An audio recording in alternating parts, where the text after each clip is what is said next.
Bawat linggo, nagpupulong ang mga miyembro ng komunidad upang magbahagi ng kanilang mga karanasan sa araw-araw. Tuwing may problema, may pagkakataon para matuto at magkaintindihan bilang magkapwa. Sa linggong ito, si Ate ang magkukwento. Isang gabi sa loob ng komunidad, tahimik na sana ang paligid. Pero may naririnig si Ate na awitin. Hindi ito harana, kundi ang masigabong boses ni Kuya sa kabilang bahay. Mukhang napasigla ang kanilang videoke session. Pagkatapos ng mahabang araw, sinusubukan ni Ate na magpahinga.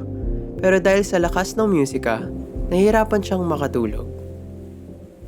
Sa ganitong sitwasyon, madaling mainis. Minsan, naiisip pa nating pabayaan na lang o kaya magreklamo agad. Pero bilang magkakapit-bahay, may mas maayos pang paraan para ayusin ang ganitong problema. Maaring kausapin ni Ate ng maayos ang kanyang kapitbahay. Hindi para mag-away, hindi para manisi, kundi para magpaliwanag. Sa simpleng pakikipag-usap, mas madaling nagkakaintindihan ang bawat isa. Minsan kasi, hindi naman alam ng iba na nakakaabala na pala sila.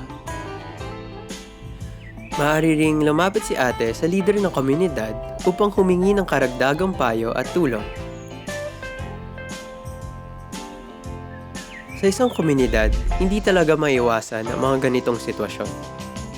Minsan may ingay, may hindi pagkakaintindihan, o may mga bagay na nakakaabala sa kapwa.